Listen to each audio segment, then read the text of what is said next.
Ya, Pak. Baik,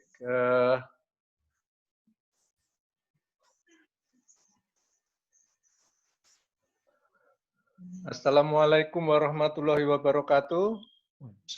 Waalaikumsalam. Waalaikumsalam warahmatullahi wabarakatuh. Selamat sore dan salam sejahtera untuk kita semua.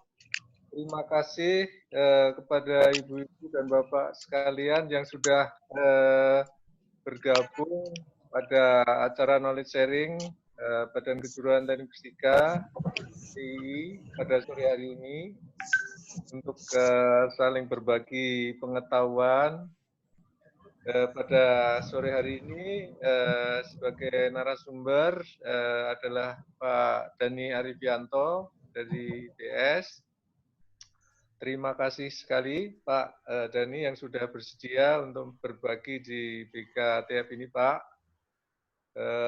Topiknya tentang masalah vibrasi untuk industri, nanti secara detailnya akan disampaikan oleh Pak Dhani. Sebenarnya biasanya kita ada safety moment nih, tapi ini ada kesulitan untuk akses dari Pak LD yang di Tokyo sana. Biasanya ada back to back juga dengan Pak Paul, tapi ini redundancy-nya belum disiapkan, ini masih seal 2. Ini saya ada satu slide, kalau bisa di-share boleh? Oke. Kalau gitu terima kasih sekali nih Pak Paul Wijaya nih. Kita satu slide dulu ya Pak, dan ini Pak Paul biar safety moment tidak kita hilangkan ini. Silakan Pak Paul, terima kasih Pak Paul. Udah di-share ya? Screen share-nya udah dibuka. Ya, sebentar nih. Ya, oke, silakan.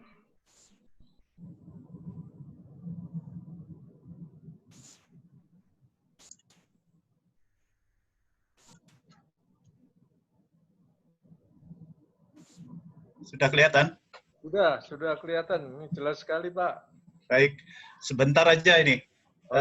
Tapi bukan cerita yang berdarah-darah atau yang api yang besar gitu. Enggak ini. Kali ini safety moment-nya agak beda. Tapi mungkin kita tetap harus fokus pada vibrasi, terutama di fasilitas produksi ya. Dan biasanya vibrasi itu fokus pada rotating equipment, karena itu yang biasanya nyata gitu menyebabkan vibrasi, getaran. Tapi ternyata juga di static equipment, salah satunya adalah piping, pipa, itu juga banyak terjadi. Baik di fasilitas darat, lepas pantai, atau memang jalur pipa, atau di kilang, atau di petrokimia, dan sebagainya ya. Dan biasanya lalu terjadi disaster akibat dari pipa ini. Secara umum secara sederhana didefinisikan vibrasi itu adalah pergerakan pipa dari titik keseimbangannya, titik diamnya.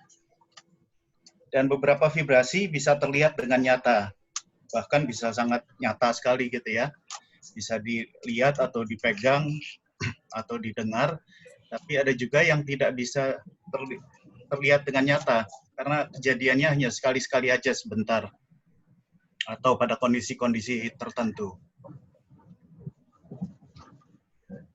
Nah, di situ dikatakan bahwa dari UK ya, di Inggris, bahwa 21% hidrokarbon release itu karena vibration induced fatigue. Jadi vibrasi terus sehingga strukturnya fatigue dan fail. Dan 80% dari kejadian itu terkait sama small bore connection, small bore piping. Di situ ada fotonya sedikit. Dan ini banyak sekali terjadi di industri. Jadi 80% itu banyak terjadi karena biasanya fokusnya itu pada pipa-pipa besar atau tangki-tangki atau bejana-bejana. Biasanya yang kecil-kecil gini tidak diperdulikan atau kurang mendapat perhatian lah. Dan banyak seperti terlihat di situ, valve-nya, kerangan-kerangannya itu tidak disupport. Dan dia juga bisa membantu terjadinya getaran.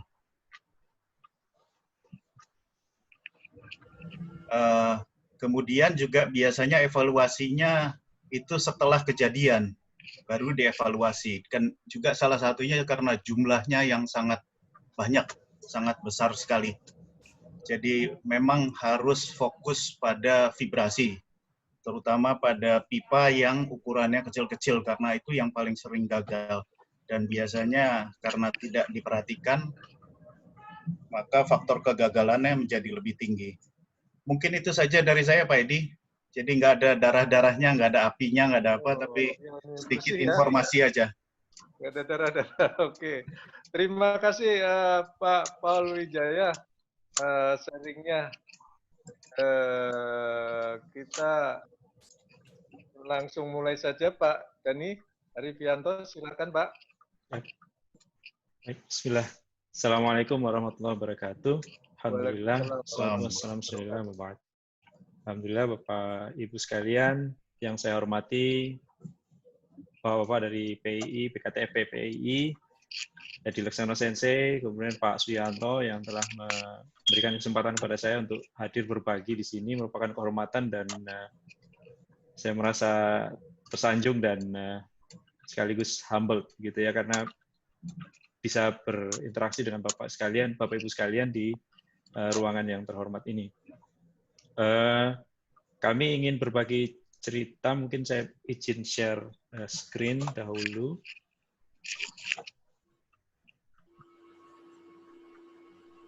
Yang akan saya sampaikan ini adalah apa namanya?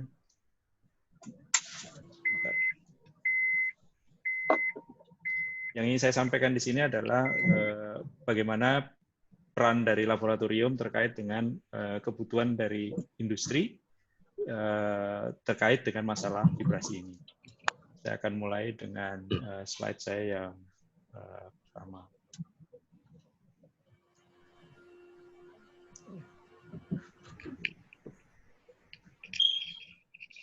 Sharing saya sekarang lagi. Mudah-mudahan slide saya bisa terlihat. Tentunya secara umum tantangan vibrasi di lapangan adalah sebenarnya sama, baik itu secara dengan menggunakan alat bantu akselerometer atau vibrometer, kemudian yang menggunakan tribologi, kemudian arus listrik, kemudian juga dengan panas atau termograf. Yang secara umum kami melihat bahwa seluruhnya masih memerlukan operator yang harus berkunjung kepada tempat-tempat tadi itu. Nah, bagaimana kalau misalnya ini ditiadakan? Karena apalagi terkait dengan beberapa tempat yang mungkin dia statusnya adalah hazardous area, gitu, yang sulit dijangkau dan mengandung bahaya. Nah, tentunya ada beberapa tawaran yang sekarang sedang ramai, baik di dunia penelitian di laboratorium maupun sudah dipakai oleh industri itu sendiri. Jadi pada prinsipnya adalah sebenarnya seluruhnya ini bagaimana caranya supaya hasilnya lebih baik, tapi mengurangi peran manusia yang harus hadir di tempat tersebut untuk melakukan seluruh yang pengambilan data yang diperlukan. Mau jalan-jalan dulu. Dengan istilah smart ini, maka semuanya bisa dilakukan, dan bahkan di beberapa tempat yang saya sempat bekerja sama di tempat itu, seluruhnya sudah IP based, sehingga data bisa diambil secara remote, bahkan dikendalikan dari jauh, dari luar negeri bahkan, sehingga seluruh laporan bisa diperoleh ketika itu juga tanpa ada perlu jeda atau beda waktu, sehingga pengambilan keputusan bisa dilakukan secara cepat. Nah, tentunya tools ini atau perangkat ini akan kami pakai memanfaatkan, karena sebenarnya di dalam vibrasi sendiri dia kaya dengan data. Nah, data ini yang kemudian bagaimana cara mengolahnya dan melihatnya sedemikian sehingga dia memberikan perspektif yang berbeda terhadap apa yang hendak dilihat atau diketahui dari kondisi plan pada saat itu. Di sini banyak sekali tools-nya, tapi nanti akan saya jelaskan. Kami hanya menggunakan beberapa bagian. Tapi sebelumnya mari kita lihat posisi posisi dari smart ini, atau istilahnya intelijen, kecerdasan buatan ini di ranah vibrasi, khususnya yang sedang dipakai oleh banyak kolega atau peneliti yang ada di dunia. Kalau kita lihat yang saat ini yang lagi keren, lagi backend itu mungkin ya ada di deep learning dan kawan-kawan begitu, kemudian dari statistical learning. Dan ini masih jalan dan masih merupakan tema yang masih hot. Walaupun sebenarnya kalau kami berbicara dengan orang lapangan di vibrasi itu biasanya ya cuma gitu-gitu aja Pak gitu jawabannya. Tapi sebenarnya yang gitu-gitu aja itu seringkali kami justru mendapatkan perspektif baru yang bisa saja menarik begitu. Yang terakhir yang sedang kami kerjakan saat ini justru event ketika terjadi kejadian failure di vibrasi justru ditrigger oleh dipicu oleh kejadian yang sebenarnya tidak ada kaitannya dengan vibrasi yang sebelumnya dilihat tidak ada kaitannya dengan vibrasi. Nanti akan kami jelaskan di akhir dari presentasi kami. Dari sini kami hanya ingin menjelaskan hanya dua yang sedang kami pakai saat itu, yang saat ini, yaitu di statistical learning dan deep learning. Untuk vibrasi ini membantu mengambil keputusan di pabrik untuk bisa mengambil keputusan berbantuan mesin. Nah, ide kami sebenarnya sudah kami launch dan sudah kami luncurkan dan sudah kami pernah konsepkan begitu di tahun 2009. Waktu itu masih hangat-hangatnya dengan source localization.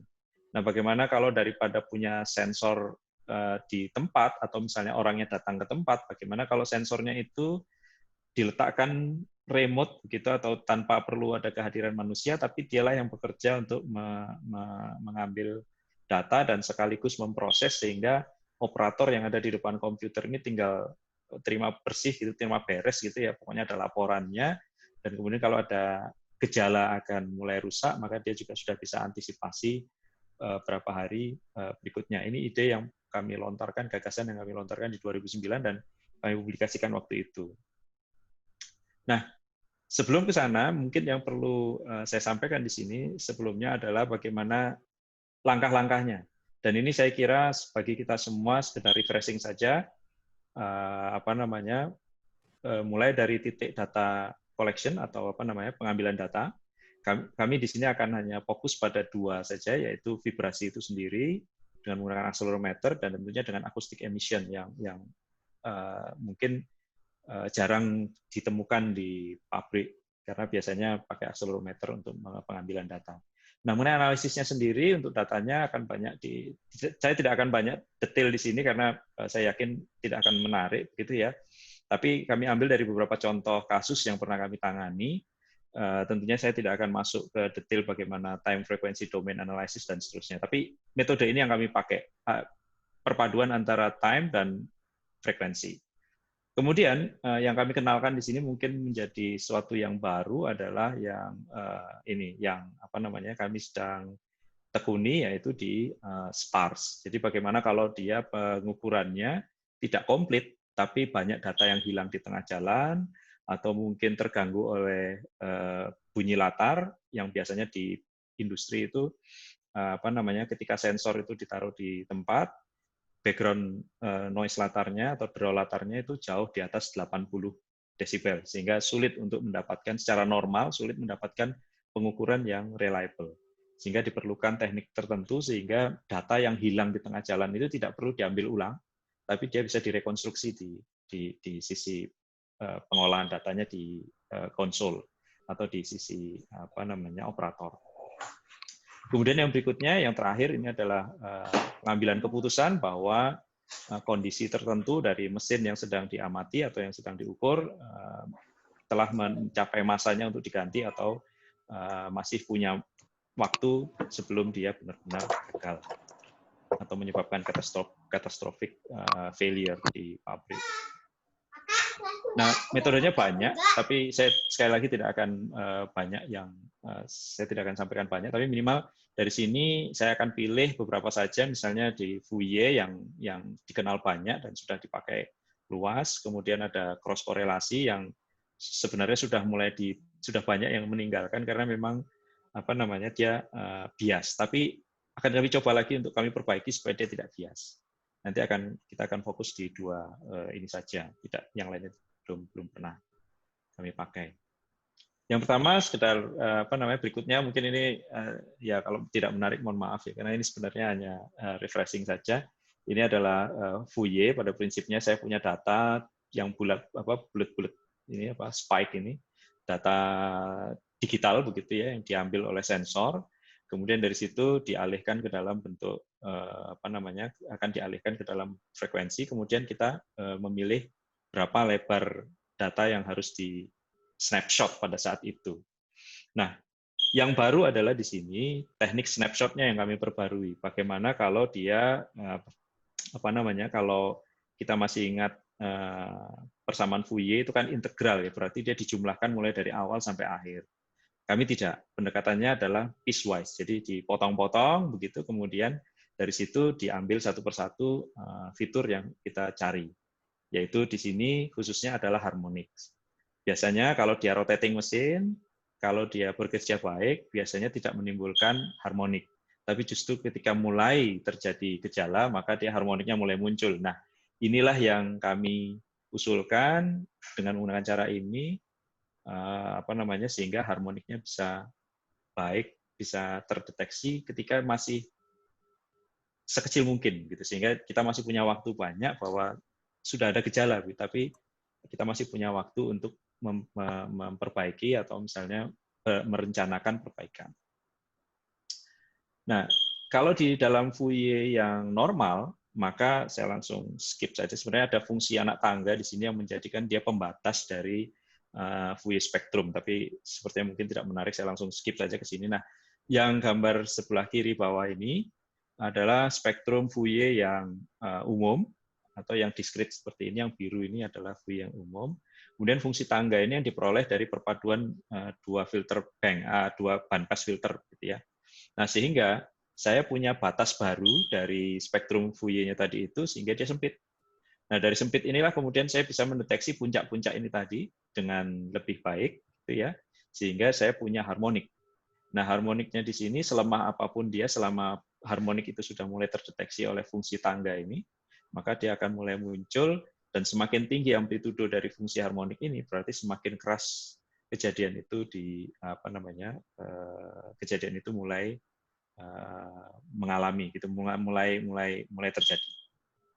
Ini kami coba dengan sinyal sesungguhnya, kami coba dengan sinyal dummy, begitu, mohon maaf.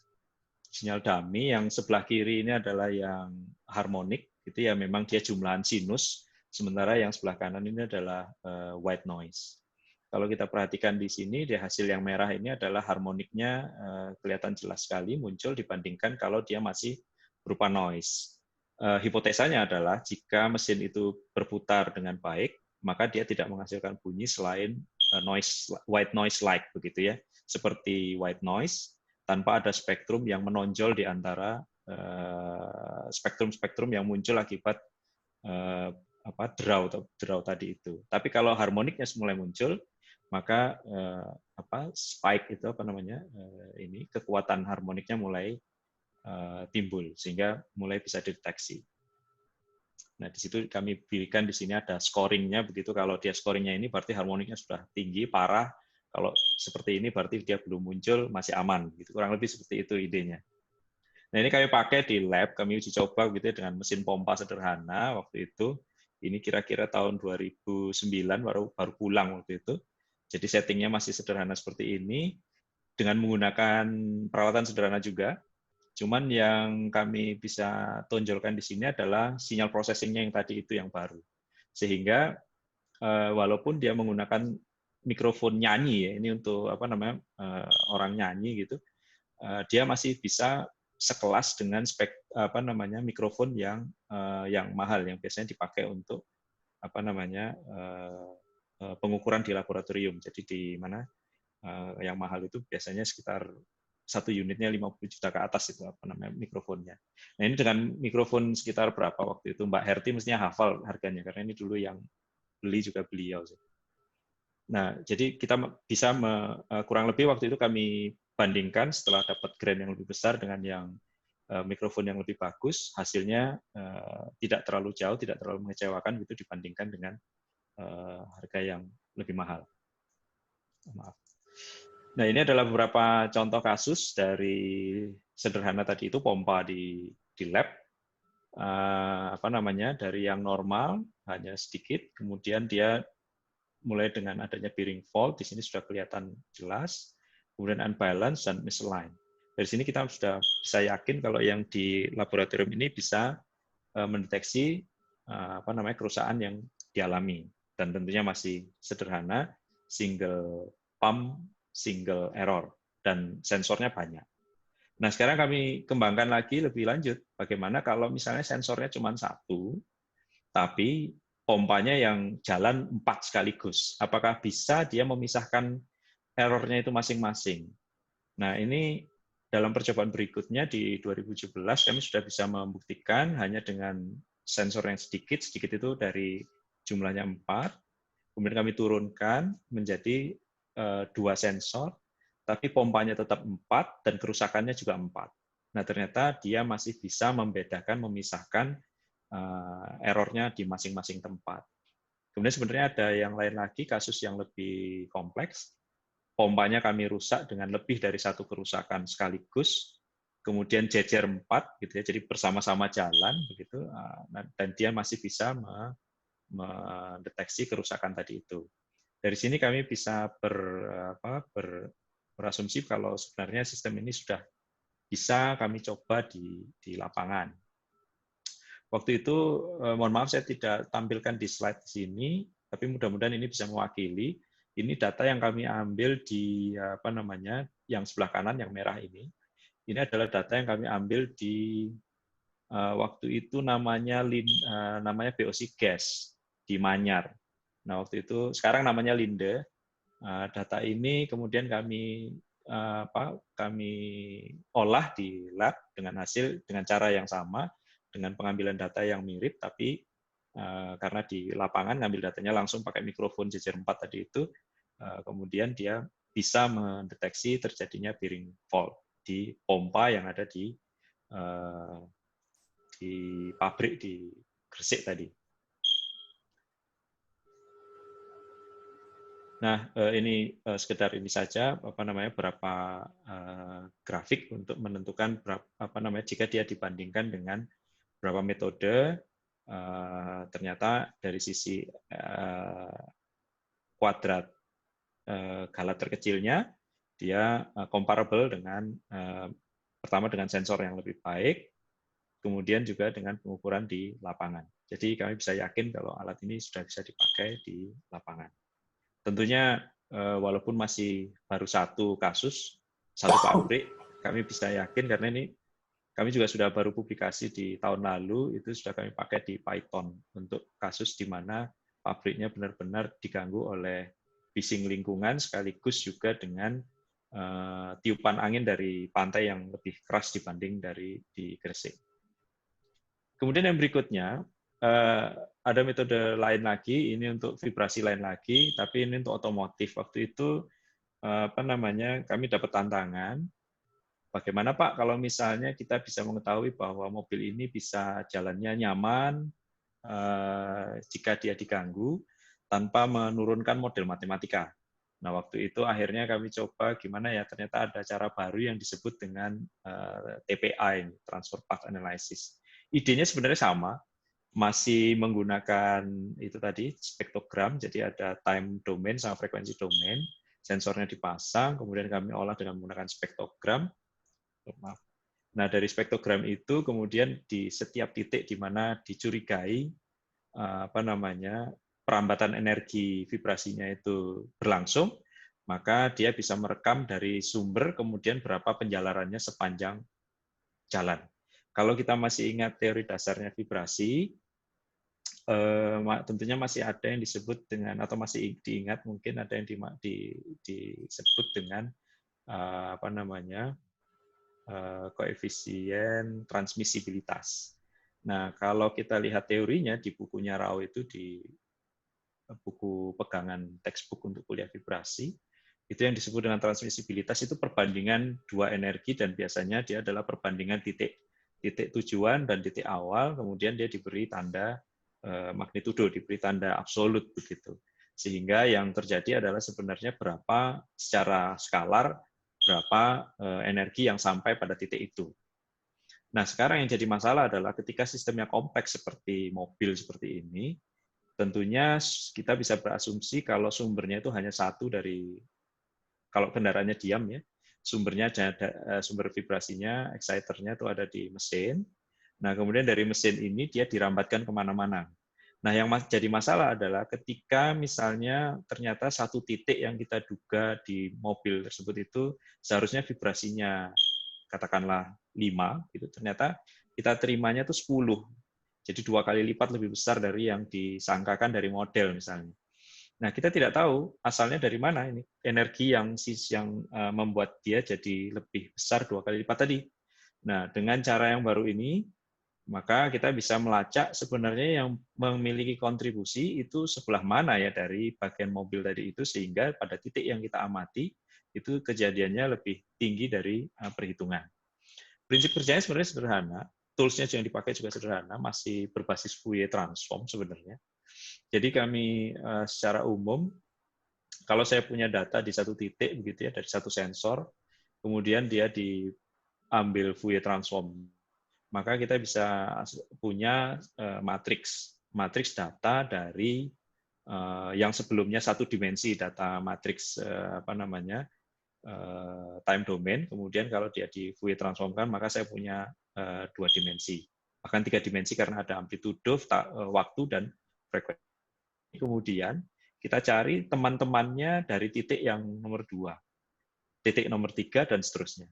Dari titik-titik itu, maka kalau kita lihat di sini ada ada matriks ya. Kemudian dari matriks ini diambil komponen dari titik 1 ke 2 ke 3 dengan asumsi bahwa titik 1 ke 2 itu ada redaman, dia memiliki redaman tapi tetap menjalar. Nah, redamannya itu dianggap dia sesuai dengan teori di buku Rao itu konstanta redaman itu biasanya eksponensial. Maka kita cari komponen peredam tadi itu di setiap titik tadi. Dari situ kemudian kita jumlah. Setelah itu kemudian kita cari kovarian penghubungnya di antara satu titik dengan titik lain, tapi bukan titik ukur, tapi titik dari setiap data tadi itu sebagai fungsi waktu dan fungsi frekuensi. Nah, setelah terhubung, kita cari polanya. Nah, polanya di situ, maka kita akan punya perkiraan dari matriks korelasi tadi ini, berapa kira-kira kontribusi dari pada titik ukur, katakanlah titik X, begitu ya, kemudian dia jadi 2 kali lipat, maka berapa kontribusi dari titik A, titik B, titik C, di mana titik jalarnya itu adalah dari sumber titik A, titik B. Tapi titik C tidak terlihat langsung bahwa dia terhubung dengan dengan struktur. Nah, dari situ kita masih bisa melacak dari kovarian ini. Titik C ternyata memiliki kontribusi sekian persen dari energi yang dia jalarkan karena dia ternyata tidak lewat D, tapi dia lewat F. Dari situ kita bisa duga bahwa arah datangnya si gaya tadi itu pada titik yang kita amati, jalannya lewat mana saja. Sehingga di sini ada ilustrasinya yang A dan B ini, kalau dia terkoneksi akan mudah kita lacak, tapi kalau tidak, maka dia masih bisa bisa diduga dengan adanya koefisien peluru tadi itu yang dihubungkan pada struktur dari bahan dari bahan struktur yang mengikat di kendaraan tadi. Nah, ini kami uji, kami lakukan pengukuran dengan menggunakan mobil dan juga diperoleh hasil seperti ini. Yang pertama, frekuensi dasarnya kami peroleh informasinya, jadi kita bisa cek bahwa mesin di mobil itu masih bagus atau tidak. Yang kedua adalah sekali lagi harmoniknya. Nah, dari harmonik di sini saya bisa menentukan, bisa mendiagnosis kalau dia terjadi misalnya resonance di di jalur yang itu. Kemudian kita juga kami juga pernah mencoba dan itu sudah kami presentasikan di 2019, bahkan dia juga bisa mendeteksi kalau ternyata ketika dia dirambatkan itu ada mesin atau bagian yang menyebabkan dia katakanlah ada karena terjadi perubahan koefisien damping dari material tersebut, misalnya ada terjadi korosi misalnya. atau misalnya di mesin itu sendiri sedang terjadi unbalance misalnya, sehingga kita mengukurnya tetap di bodi mobil, tidak perlu di titik mesin, kita bisa mendeteksi bahwa mesin itu sedang terjadi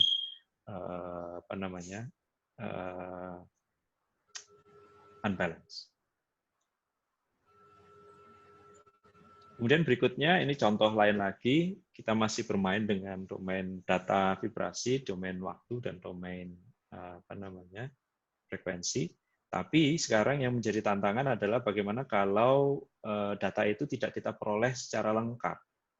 Karena ini kemarin sebenarnya ini adalah kasus yang kami peroleh dari geothermal.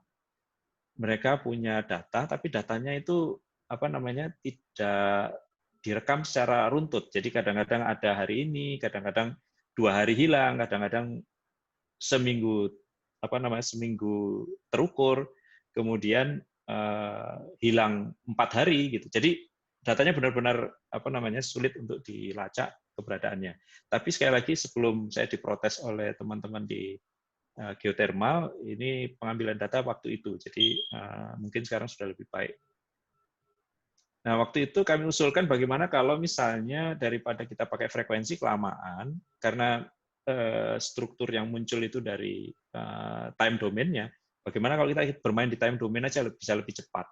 Pertama, datanya banyak, sehingga kita bisa, kalau dia banyak yang hilang gitu, kita bisa langsung hubungkan gitu, secara mudah. Nah, kami bermain di envelope kalau begitu. Jadi dari puncak-puncaknya itu kemudian kita cari keteraturannya. Jadi bukan lagi harmonik, tapi dari puncak-puncak keteraturan dari data tadi yang kami peroleh. Mestinya kalau misalnya data itu katakanlah hari pertama Senin, kemudian 24 jam berikutnya Selasa, 24 jam berikutnya Rabu. Nah, kalau misalnya di 24 jam berikutnya kali 2 misalnya hilang, maka dari 3 data yang kita peroleh ini saya bisa mengira-ngira data 2 yang hilang di depan, yaitu Kamis sama Jumatnya, sehingga saya di Sabtu saya punya data, maka saya bisa coba hubungkan kira-kira yang hilang di Kamis sama Jumat tadi itu. Kurang lebih seperti itu idenya. Nah, sehingga yang dilakukan adalah kita tidak lagi time domain-nya kita ambil, kemudian kita plot, tapi plotnya agak berbeda. Jadi pakai scattering plot tapi dia di time sama frekuensi. Dari situ kami dapatkan gambar yang lebih berbeda. Kalau tadi hanya spike gitu ya, ada harmoniknya. Kalau di sini bukan spike, tapi data tersebut terkumpul pada satu kelompok begitu. Nah, dari kelompok ini kita bisa mendeteksi kapan dia mulai bergeser secara secara time domain. Semakin jauh dia bergeser, menjauhi dari rata-ratanya, maka terjadi kejadian yang kita belum tahu waktu itu. Jadi idenya adalah bagaimana mendeteksi abnormalitas dari garis kesetimbangan atau rata-ratanya tadi itu. Semakin dia jauh, kalau di statistik disebut outlier, maka dia potensi jadi masalah. Nah, ternyata benar, kami sebenarnya ini statistik biasa saja yang biasa dilakukan oleh teman-teman kita mahasiswa di semester 3. Kalau kami di Teknik Fisika ITS itu mata kuliah statistik itu semester 3. Nah, mereka sudah terbiasa kami buatkan seperti ini untuk mencari bahwa model itu memang dia cocok untuk PDF atau probability density function yang apa. Karena dari situ saya tahu sifat dari data yang dibangkitkan atau mesin yang sedang bekerja, apakah dia normal atau dia tidak. Kalau normal, sekali lagi biasanya dia distribusinya wide. Tapi kalau misalnya berubah normalnya jadi tambah condong, atau bahkan sama sekali bentuknya berubah menjadi distribusi yang lain, maka saya bisa prediksi bahwa dia sedikit demi sedikit akan menuju ke grafik istilahnya new normal sekarang, yang lebih yang lebih keren, lebih beken. New normal, sehingga new normal itulah yang kami pakai dasar untuk mendeteksi bahwa sudah ada kejadian di plan. Nah, waktu itu yang kami amati adalah shaft dari dari turbin yang di geothermal. Nah, idenya adalah sebenarnya sederhana seperti yang saya sampaikan tadi, bagaimana saya punya filter gitu ya. Sebenarnya ini hanya kuantisasi sederhana. Jadi kita tambahi titik-titik gitu dari titik-titik baru itu, kemudian dihubungkan dengan sebuah persamaan. kalau ini titiknya ada, saya punya kurva pengukuran pertama, pengukuran kedua, pengukuran ketiga, pengukuran keempat, maka saya bisa hubungkan antara titik ini walaupun dia waktunya di sini waktunya sumbu waktu yang sama tapi tidak sama dalam waktu kita. Maksud saya misalnya hari ini Senin gitu, yang berikutnya ini Selasa. Tapi jamnya juga tidak harus jamnya harus sama. Kelemahannya di yang kami kerjakan ini jamnya harus sama. Tujuannya sebenarnya hanya untuk reliability di data secara statistik. Dengan menggunakan filter bandpass filter sederhana, maka kami bisa bandpass filternya seperti ini responnya. Mungkin Teh Herti masih ingat, ini adalah wavelet sebenarnya. Nah, dari sini kemudian titik-titik ini bisa kami hubungkan dengan garis merah ini, karena diinterpolasi di teorinya sinyal processing, dua garis ini bisa dihubungkan kalau dia secara kuantisasi dia diperoleh dari bandpass filter ini tadi. Nah, dari sini titik-titik yang hilang tadi itu bisa kita prediksi dengan baik. Nah, dari sini maka kami mengusulkan satu fitur baru begitu untuk khusus mesin-mesin yang datanya hilang. Nah, kami nyebutnya crash factor. Ini kami pasang, waktu itu kami coba di turbin TRB200 di PGE. Dari situ kami bisa prediksi bahwa usianya kurang lebih, ini skalanya kami buat menit, tapi ini bisa karena dia di skala begitu ya. Karena kalau ini kan ribuan jam begitu, jadi kami skala supaya dia lebih gitu. Nah, sehingga kami bisa prediksi dari sini sampai sini itu kira-kira akan ada kejadian kira-kira sekian hari lagi begitu. Sesuai dengan penskalaan pada sumbu waktu ini. Dari sini kami bisa katakan bahwa yang tidak jadi masalah kalau misalnya ada pabrik yang tidak memiliki condition monitoring yang online terus-menerus 24 jam. Jadi tidak ada masalah, bisa direkonstruksi. Kemudian berikutnya kami ingin perkenalkan, mudah-mudahan saya punya waktu. Ini menggunakan mulai masuk ke metode setelah fiturnya terekstraksi. Kalau tadi itu pengambilan keputusannya adalah murni antara diskusi kami dengan operator di lapangan. Kalau kita berdua sepakat, maka kondisi itulah yang ditetapkan. Nah, bagaimana kalau misalnya Bapak itu sudah pensiun atau sedang tidak masuk, tapi digantikan oleh juniornya yang mungkin belum pernah mengalami atau belum memiliki pengalaman seperti Bapak yang sedang pensiun, yang sedang liburan atau pensiun tadi. Nah, makanya kami usulkan waktu itu karena masih tahun 2017 waktu itu kami masih hot-hotnya pakai statistical machine learning, usulnya HMM, maka kami pakai data vibrasi yang dilatih untuk HMM. Kelemahan dari metode ini adalah memerlukan data yang dilabel, sehingga data itu bisa mendapatkan error yang kecil, kemudian data yang reliable tanpa perlu bantuan manusia, dia sudah bisa memberikan keputusan dengan menggunakan HMM. Cuman kelemahannya datanya harus di tagging dulu, harus ada pre-processing yang cukup rumit dan lama. Kemudian kami geser, kalau begitu kita coba deh yang lain gitu ya, yang lebih keren gitu, yang lebih terkini gitu. Nah, ini kurang lebih yang sedang hangat dibicarakan dan dikerjakan oleh banyak orang, banyak peneliti di luar, di dalam negeri, yaitu menggunakan machine learning, yaitu kami di sini memilih deep learning.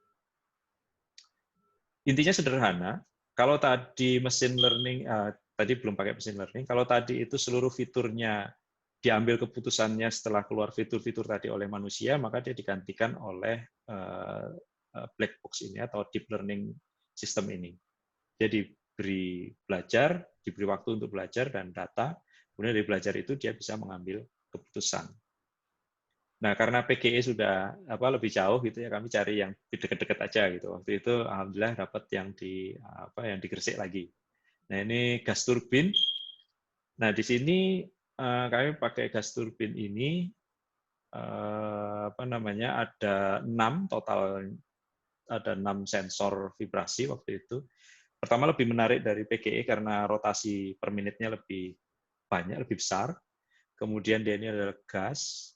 Kemudian yang kedua yang menarik di sini adalah sebenarnya bukan 6 sensor vibrasi ini, tapi yang kami amati sebenarnya data dari 140 sensor yang ada di dalam unit ini.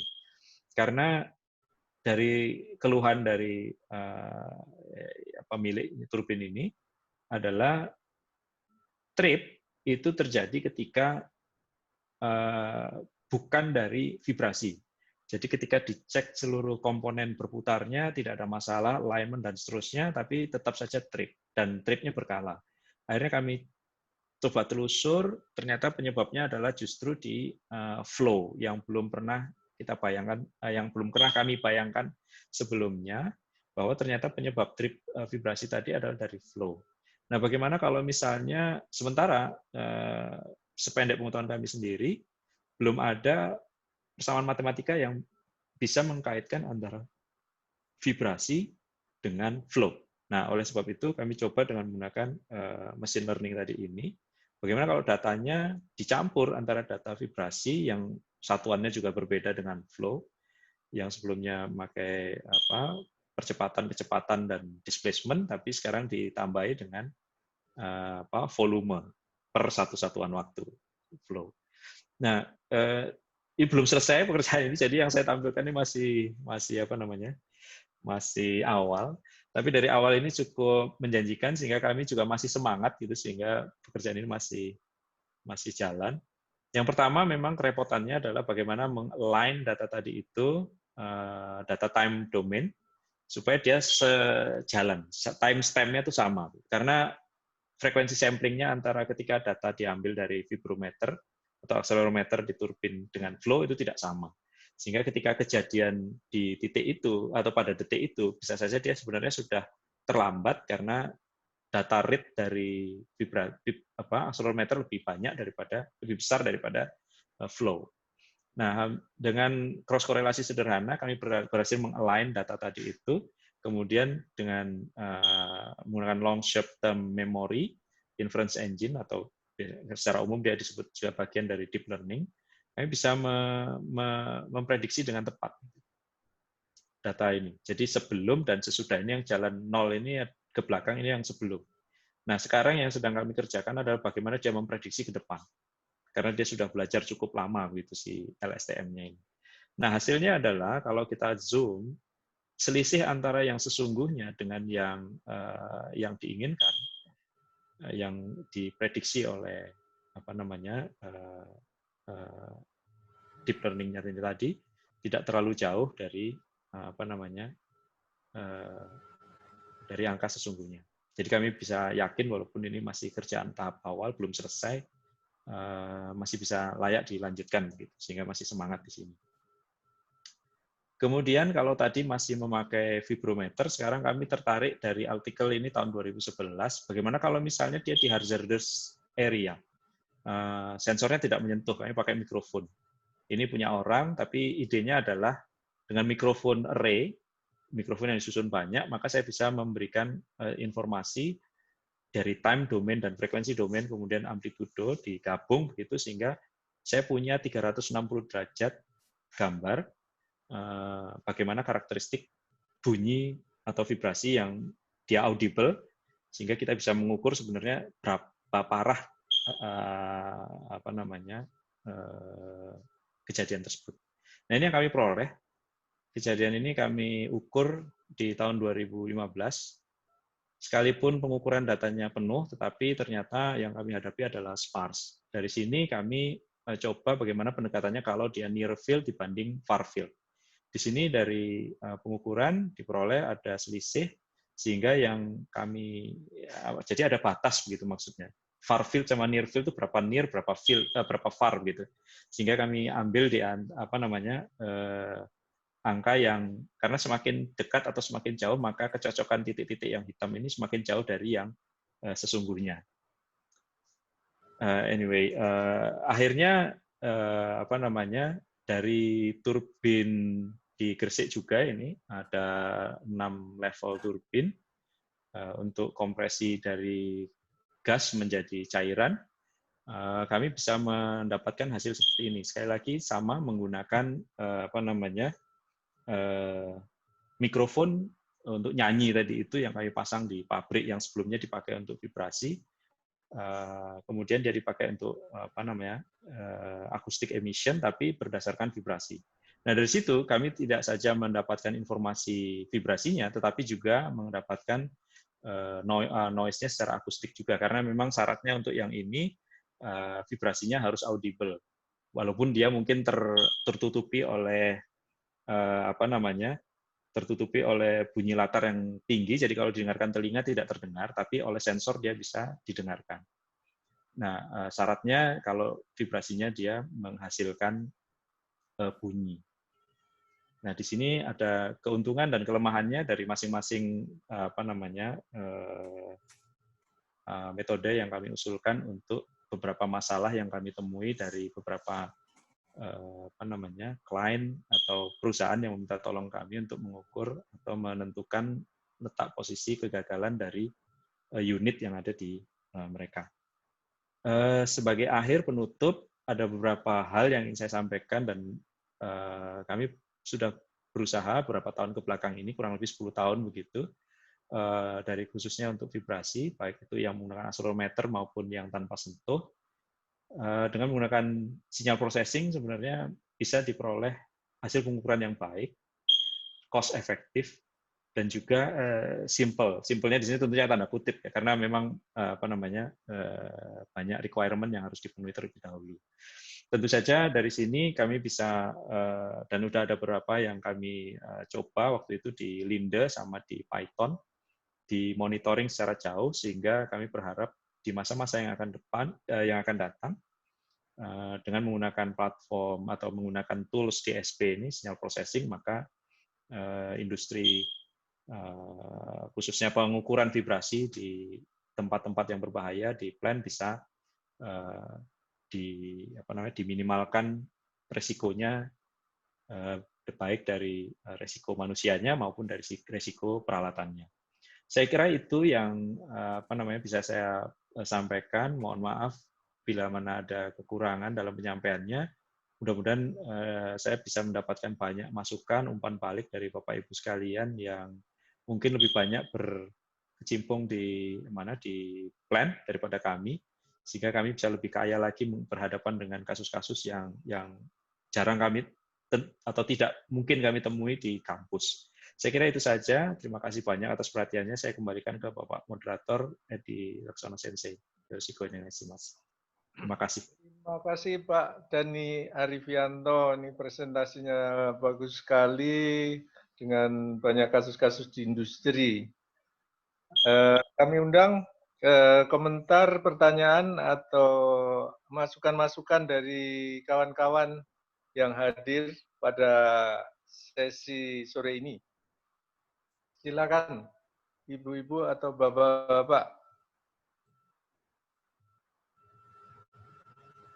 Kebetulan di chat ini nggak ada pertanyaan, jadi saya berharap nih langsung pertanyaannya disampaikan ke Pak Dhani Arifianto.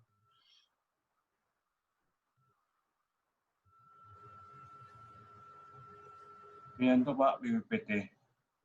Oh ya Pak Suyanto, silakan. Ya, terima kasih banyak informasinya. Ini sangat baru buat saya ya, informasi tentang pengukuran vibrasi. Seperti kita ketahui kalau kita beli alat itu memang cukup mahal, bisa kisaran 1 M lebih kemungkinan.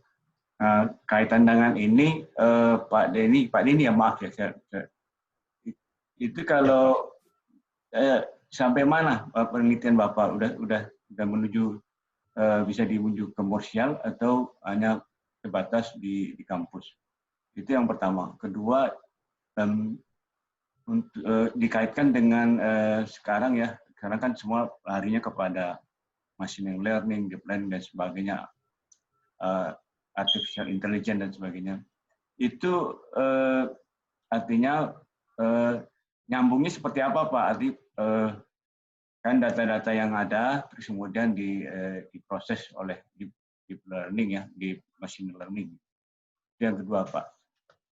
Dua dulu Pak, mungkin nanti ada lagi. Terima kasih. Terima kasih Pak Jan.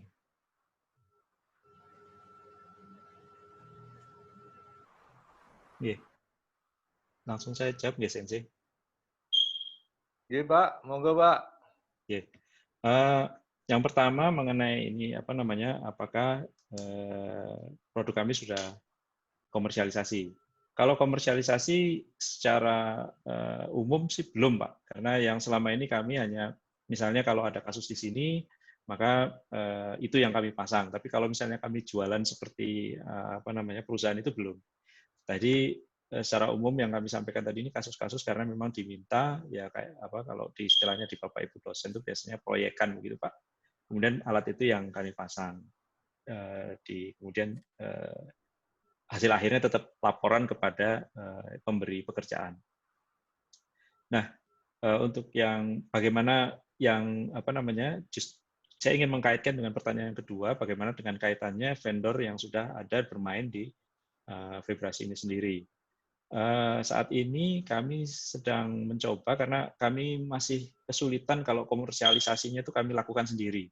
Karena terus terang namanya dosen ini Pak, apa namanya semuanya diminta bisa gitu, mulai dari menurunkan persamaan matematika teorinya sampai jualannya juga harus jago. Nah ini kami rasa tidak mungkin sehingga kami coba strategi apa namanya kolaborasi dengan yang sekarang sedang jalan itu yang tadi bersama di gas turbin tadi itu untuk machine learning-nya dengan apa namanya General Electric dengan GE. Mereka punya produk sendiri, platform sendiri yang namanya Smart Signal. Nah, Smart Signal itu sebenarnya apa yang kami kerjakan dengan punya mereka itu sama, cuman ketika kemarin benchmarking gitu dengan tim apa research center-nya yang di Switzerland itu mereka sepertinya yang ini kami tidak punya. Nah, terus kami juga katakan sepertinya yang itu kami tidak punya. Nah, kemudian saling mengisi. Nah, mudah-mudahan dari situ apa namanya kalau ini berlanjut karena ini baru Pak, jadi belum ada 1 tahun kerjasama dengan GE Research Center yang di Swiss. Jadi mudah-mudahan kedepannya sih ada harapan kami sih ada bisa nebeng dengan nama besarnya GE gitu kalau ini ada produknya. Tapi kalau dari kami sendiri belum sanggup Pak itu. Matur nuwun. Itu jawaban saya. Mudah-mudahan membantu Pak Yanto, menjawab Pak Yanto.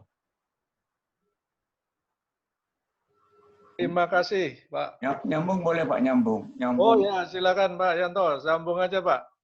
Ya, Bapak Denny kan untuk melakukan pengukuran berarti tergantung titik yang diukur berapa.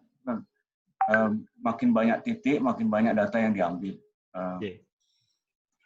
Untuk penelitian Bapak itu jenis sensornya apa Pak? Akselerasi atau radial atau orbital? Kalau orbital kan mungkin agak sulit ya ininya memasang. Hanya akselerasi Pak, jadi tidak sampai ke sana. Akselerasi ya. Akselerasi saja ya. Akselerasi. Kalau akurasinya gimana Pak dengan kalau dibandingkan dengan yang lain? Akselerasi dengan yang lain.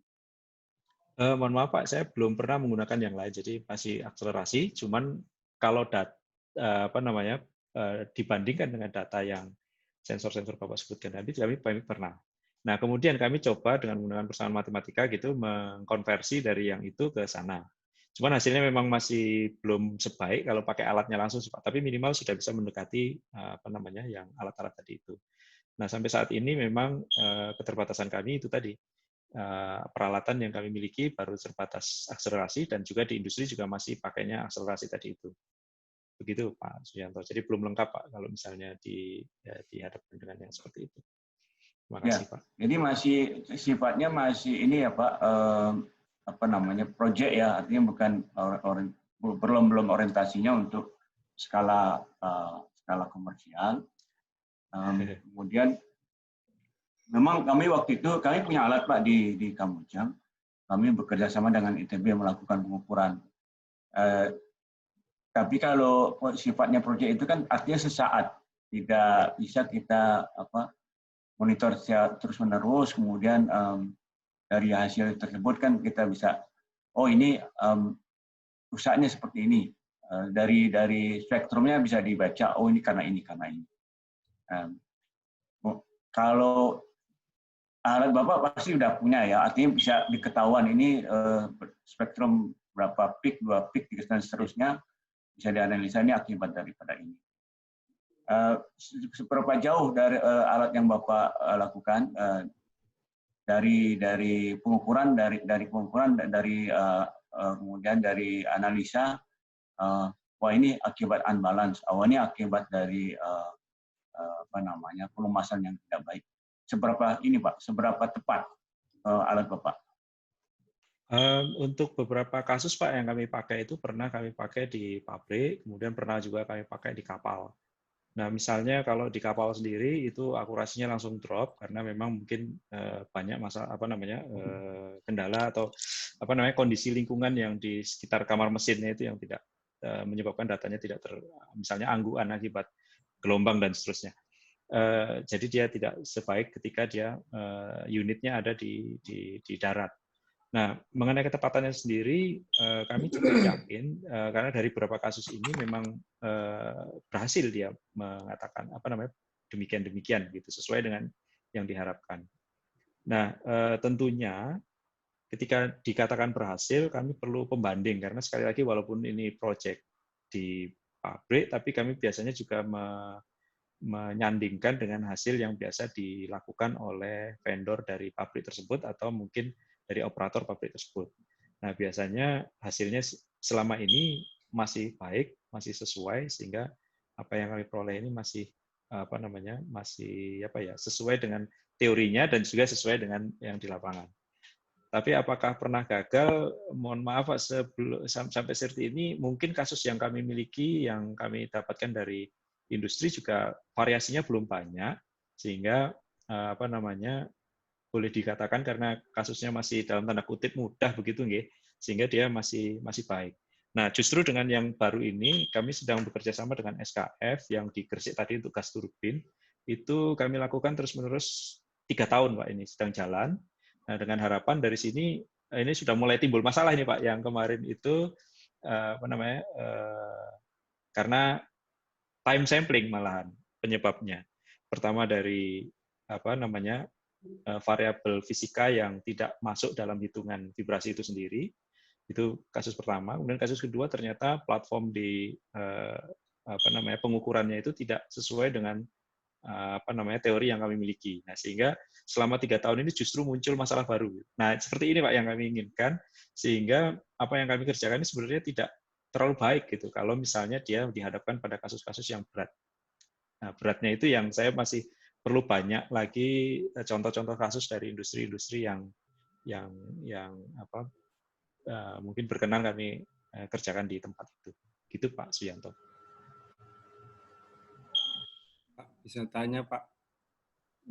Boleh bertanya Pak? Ada pertanyaan dari Pak Heldi Yansah ini ya di chattingnya itu. Ya. Terima kasih banyak ini presentasinya yang sangat informatif Pak Dhani. Yep. Saya ada pertanyaan Pak, apakah pengukuran vibrasi pernah dilakukan di piping flare header?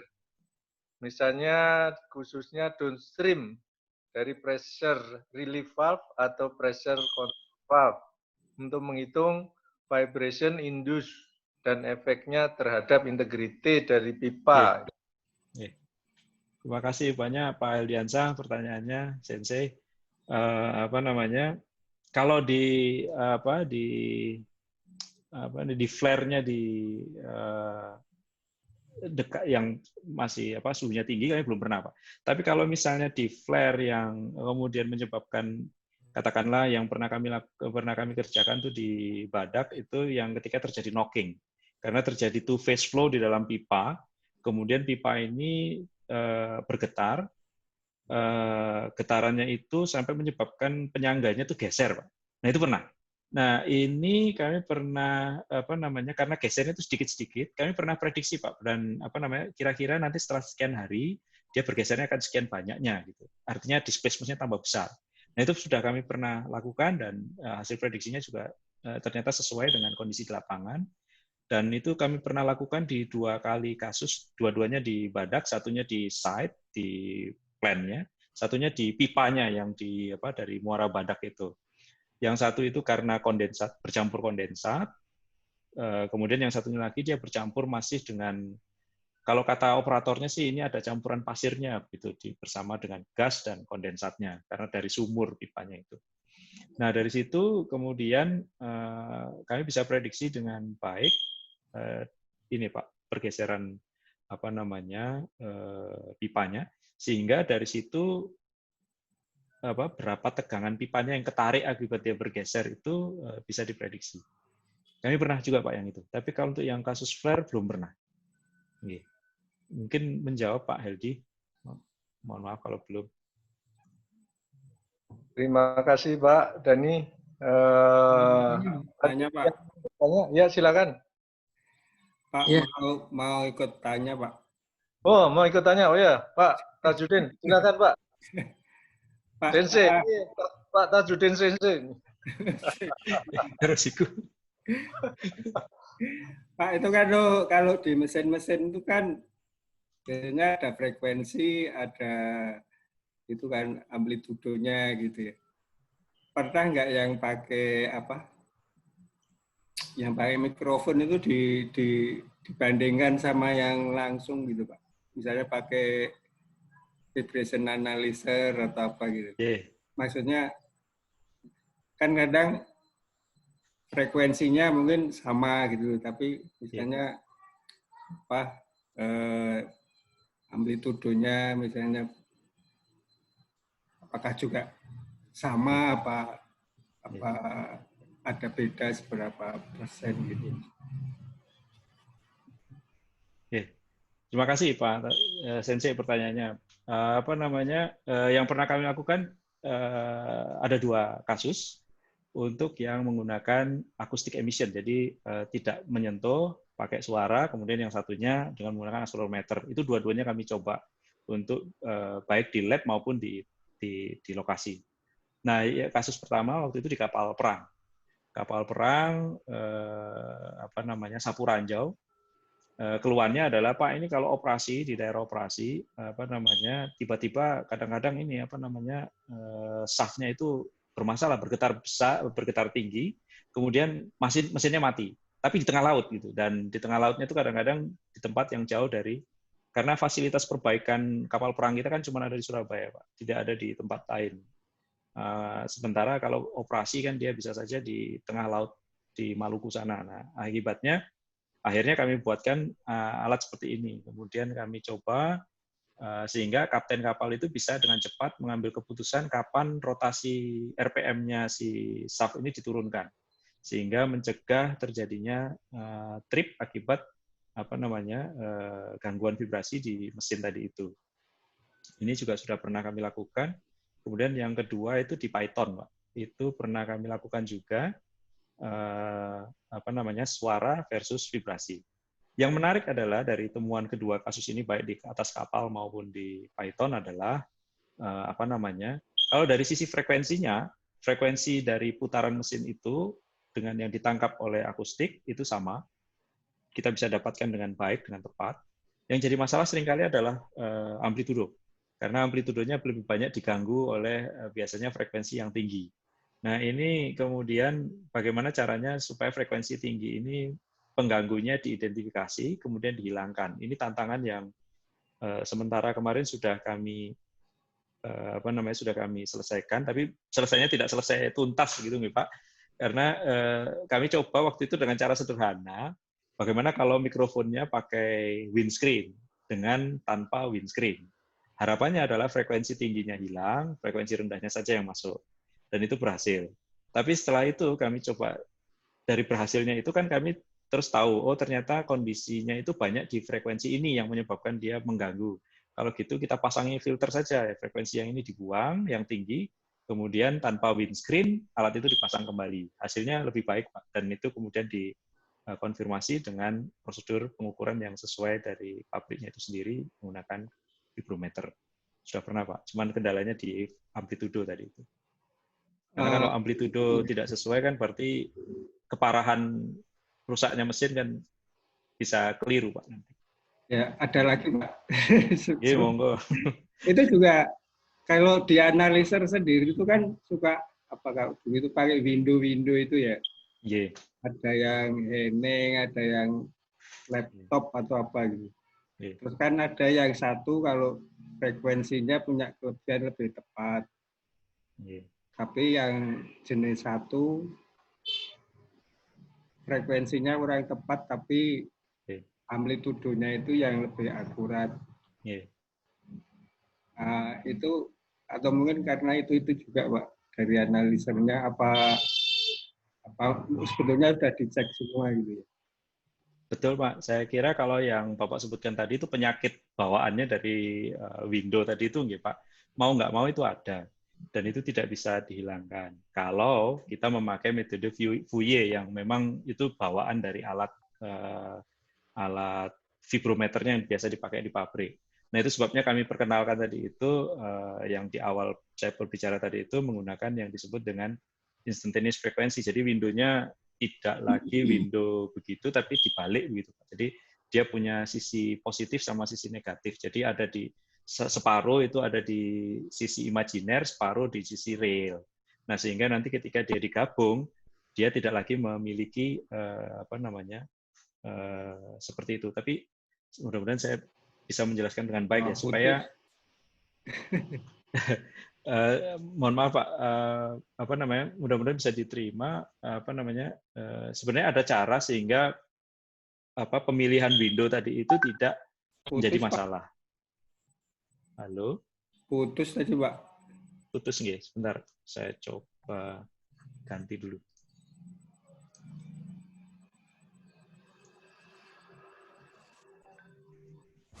Halo, apakah bisa didengarkan dengan baik?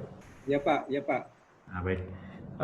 Sebenarnya ada cara Pak untuk menghindari kelemahan dari atau sifat buruk dari bawaan dari window tadi Pak. Nah itu yang kami perkenalkan di awal tadi dengan windownya dibalik. Jadi separuh di bidang real, separuh di bidang imajiner. Nah sehingga ketika sinyal itu masuk maka dia sudah tidak ada lagi dikotomi akibat dari Fourier transform itu Pak. Kan kalau menurut teorinya kan Fourier transform itu kalau kita pakai MATLAB itu kan yang diambil sebenarnya hanya bagian realnya saja, bagian kompleksnya dibuang. Karena kalau diplot biasanya nggak ada maknanya dia. Nah cuman masalahnya ketika bagian imajinernya itu dibuang, justru itu informasinya ada banyak di situ. Nah akhirnya kami daripada dia pakai real banyak yang kebuang, maka windownya saja dibuat window bertolak belakang gitu Pak. Tapi nanti kalau misalnya perlu detail, saya bisa dengan jelas nanti menjelaskan karena agak sulit Pak yang ini. Theoretically. Mohon maaf Pak. Saya juga agak nyambung.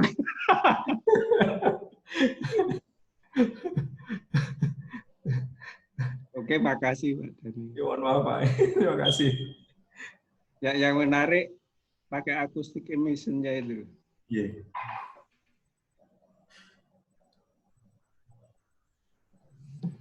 Sebentar, Pak. Terima kasih. Ini ada pertanyaan ini, Pak. Dari Pak Setio Wirawan. Izin bertanya, kalau tadi hasil deep learning bisa menentukan kerusakan ya, ini seperti misalignment, unbalance, bearing, apakah deep learning bisa untuk prediksi failure, misalignment, unbalance, bearing, dan lain-lain? Terima kasih pertanyaannya Pak Setio Wirawan dan Sensei. Secara teori mestinya bisa. Nah, itu sebabnya kami yang sedang kami kerjakan saat ini adalah membuktikan itu. Tadi di salah satu slide saya sampaikan kalau kami sudah berhasil untuk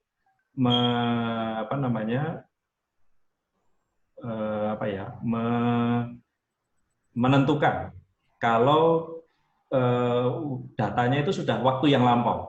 Nah, sekarang bagaimana kalau datanya untuk prediksi yang depan? Nah, ini sedang dikerjakan karena memang kelemahan dari deep learning ini, dia perlu belajar banyak, sehingga dia bisa memprediksi yang depannya. Sementara yang kami lakukan saat ini, untuk prediksi ini tadi, errornya masih di atas 15% dari angka sesungguhnya. Itu sebabnya tadi tidak saya tampilkan untuk yang prediksi depan. Tapi mudah-mudahan karena kami masih berharap dengan semakin banyaknya data, untuk sementara yang solusi kami tawarkan itu masih sederhana. Kalau misalnya dia lebih banyak training, maka dia akan lebih mudah dalam tanda kutip untuk memprediksi depan. Tapi ini masih perlu pembuktian. Jadi kelihatannya data 3 tahun yang kami koleksi di Gresik itu belum cukup. sehingga dia errornya masih besar untuk prediksi ke depan. Mudah-mudahan menjawab. Terima kasih Pak. Ini lanjut, masih ada beberapa pertanyaan dari Pak Paul Wijaya. Apakah bisa juga diterapkan untuk mengukur vibrasi pada struktur fasilitas lepas pantai? Oke, baik. Terima kasih Pak Paul Wijaya pertanyaannya. Terus terang kami belum pernah mencoba ke bangunan pantai. Tapi atau struktur lepas pantai yang biasanya seperti oil rig atau sejenisnya. Tapi yang pernah kami lakukan adalah di kapal. Apakah kapal itu termasuk bangunan lepas pantai? Harapan kami sih mirip-mirip seperti itu, tapi saya tidak tahu. Yang selama ini kami sudah kerjakan adalah di kapal satu, kedua di ini Pak ponton untuk menghasilkan untuk memanen listrik dari arus laut. Nah itu yang pernah kami lakukan adalah kapan vibrasi dari turbinnya yang tergantung di ponton itu patah ketika dia terkena arus di bawahnya. Ini kami bekerja sama dengan BPTLHI di sebelah kampus ITS itu. Waktu itu kami pasang ponton dan turbinnya di Larantuka. Dan waktu itu hasilnya masih dari data yang kami peroleh dan kemudian kami olah, hasilnya masih jelek karena banyak faktor yang kami belum masukkan dari khususnya untuk bangunan air yang bangunan laut yang ombaknya tinggi, Pak.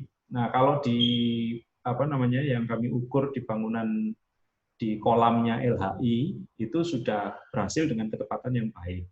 Maksudnya dia errornya kurang dari 5% dari prediksi. Tapi kalau bangunan sesungguhnya yang di laut belum, saya kira masih belum bisa dipakai, bahkan kami belum berani untuk mengatakan bahwa dia bisa dijadikan rekomendasi sehingga karena resikonya lebih besar di lepas pantai.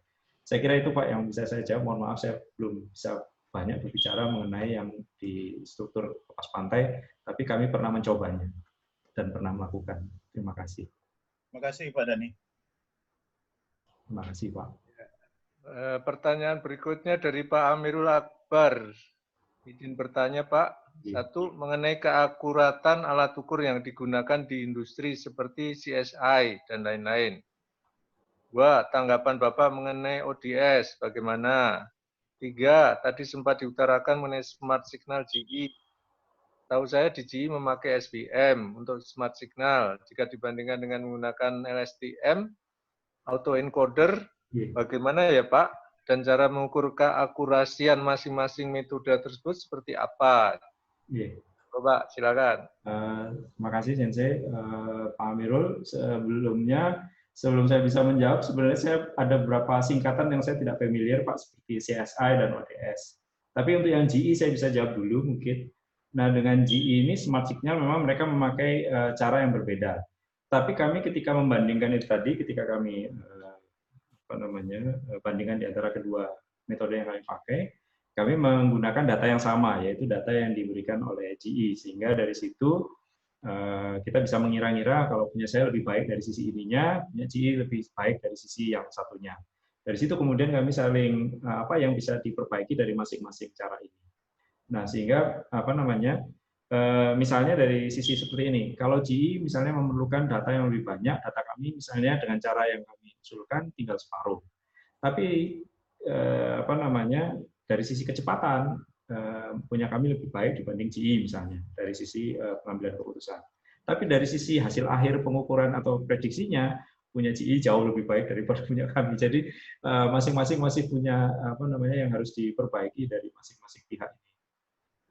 Begitu kurang lebih cara mengukurnya yang kami. Jadi kasusnya datanya sama baik GE maupun kami diberikan. Kemudian dari situ kami run dengan metodenya masing-masing kemudian dibandingkan. Sebenarnya sesederhana itu saja Pak Amirul.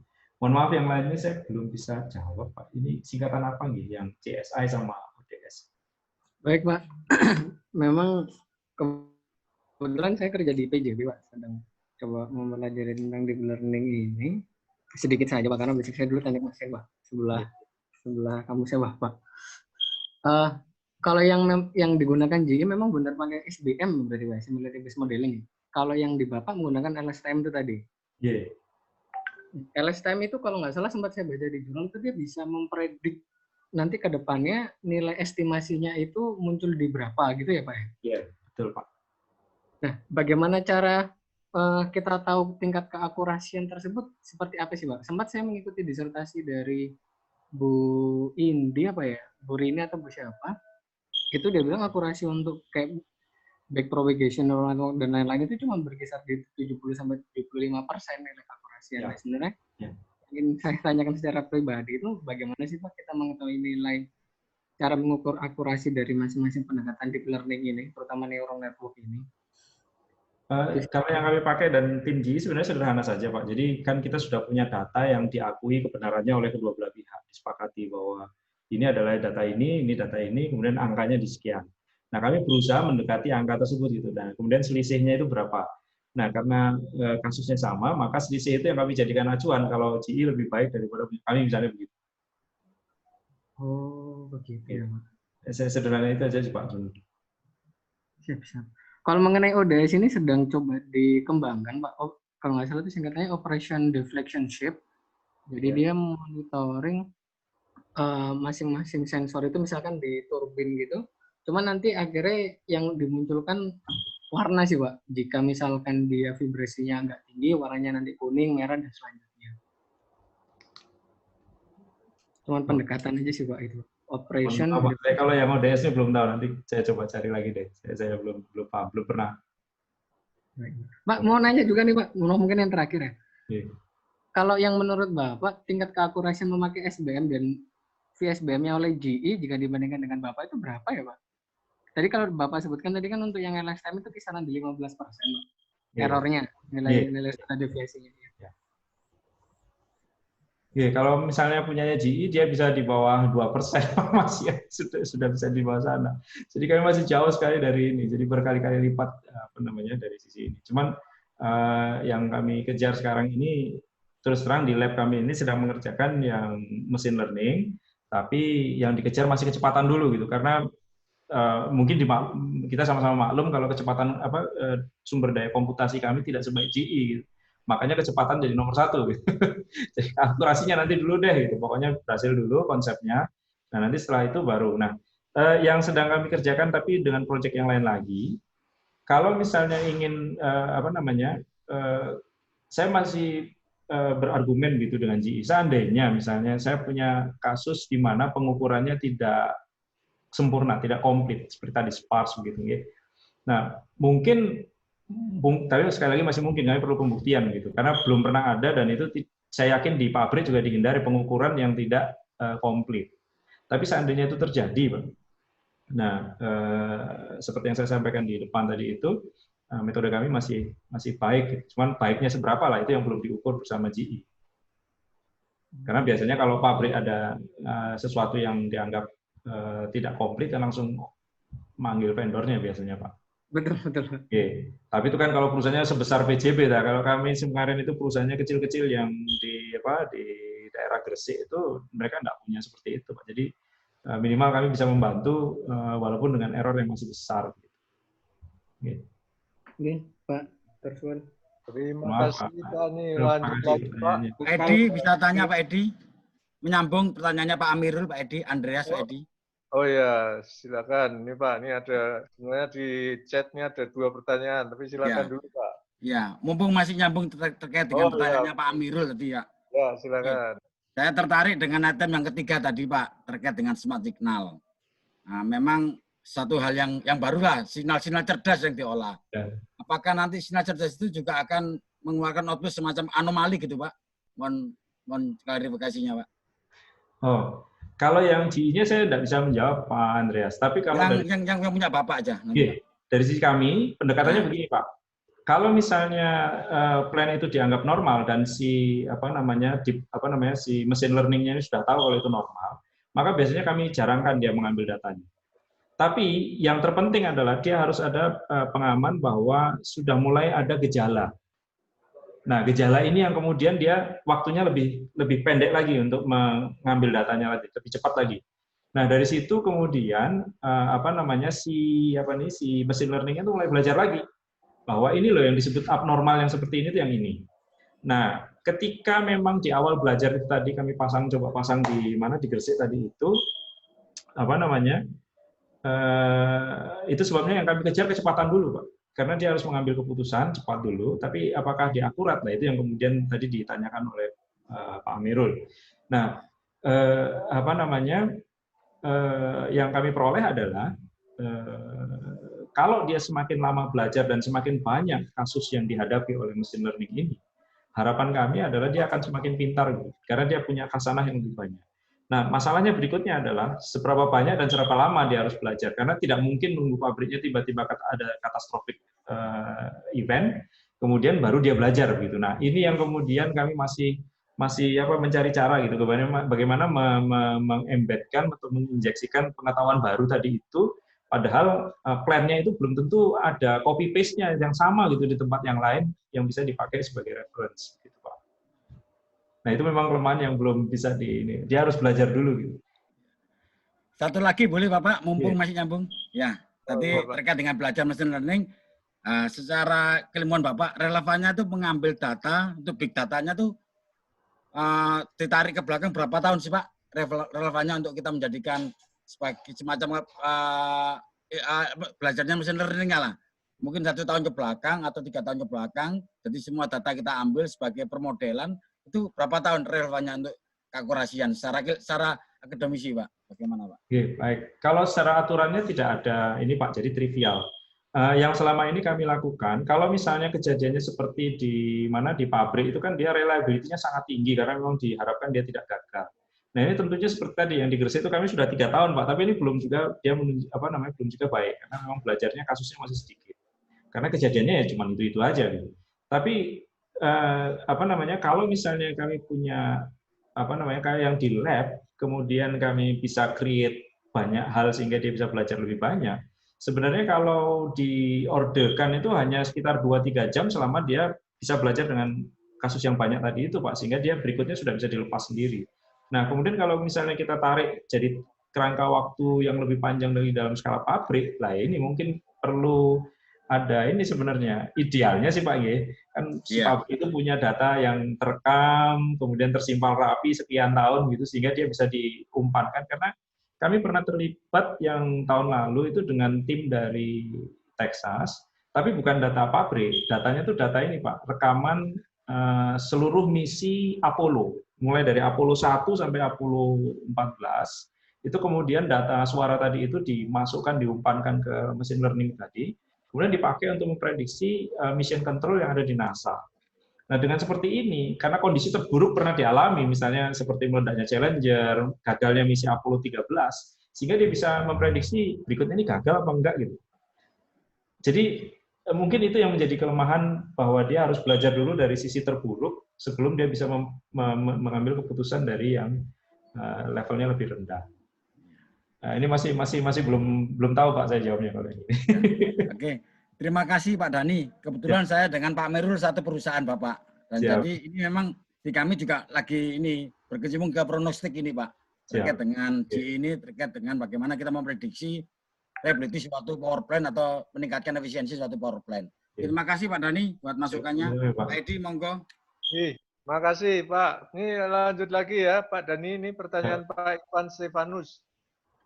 Terima kasih atas presentasinya Pak Dhani. Saya tertarik dengan penggunaan akustik kamera di presentasi yang tadi Pak Dhani paparkan. Apakah akustik kamera tersebut dapat digunakan untuk pengukuran vibrasi di area yang berbahaya atau sulit, misalnya di area dengan temperatur tinggi? Atau tetap perlu dipasang akselerometer pada jarak aman tertentu? Sehingga fungsi akustik kamera hanya membantu untuk data suara untuk dikorelasikan. Silakan Pak. Terima kasih Pak Ivan Sensei, pertanyaannya jawaban saya, kami pernah menggunakan ini pertama di Python, kemudian kami coba waktu itu yang kedua di Thailand di pabriknya pabrik pakan ayam itu yang terkenal Pak Carong. Yang pertama yang ingin saya luruskan bahwa kami tidak menggunakan untuk akustik kamera ini, kami tidak menggunakan akselerometer tapi menggunakan mikrofon array begitu ya. Karena yang diambil adalah suara. Jadi Yang kami lakukan adalah memang dia ditempatkan di tempat-tempat yang berbahaya. Cuman memang waktu itu catatan dari pemilik pabrik adalah alat-alat yang kami pasang di pabrik itu memang sudah certified untuk misalnya certified untuk hazardous area memang. Mulai dari mikrofonnya, kemudian DIQ-nya dan seterusnya. Nah, apakah dia misalnya daerah dengan temperatur tinggi, justru kami waktu itu taruh di temperatur tinggi Pak waktu itu. Jadi tidak boleh ada orang dekat di situ. Sehingga secara wireless mikrofon itu dipasang di situ. Tapi sekali lagi memang bukan skala industri, tapi masih untuk membantu memecahkan masalah industri, tapi sebenarnya pekerjaannya skala lab. Pertama yang pernah kami lakukan di temperatur tinggi, kemudian juga daerah beracun. Misalnya di mana ini di daerah yang ada gas H2S-nya itu juga pernah kami taruh di situ sehingga tidak perlu lagi ada orang ada di situ. Nah, jaraknya, nah ini tadi seperti yang saya sampaikan secara teoretikal ada limitnya bahwa dia tidak boleh terlalu dekat, dia juga tidak boleh terlalu jauh. Nah, ini yang kami pakai ada aturan near field, biasanya dipakai di teori radar biasanya. Kami pakai yang di situ, Pak. Jadi selama dia masih ada di daerah near field dan dia masih dalam medan itu, maka biasanya untuk menentukan itu kami melakukan pengukuran pendahuluan biasanya, Pak.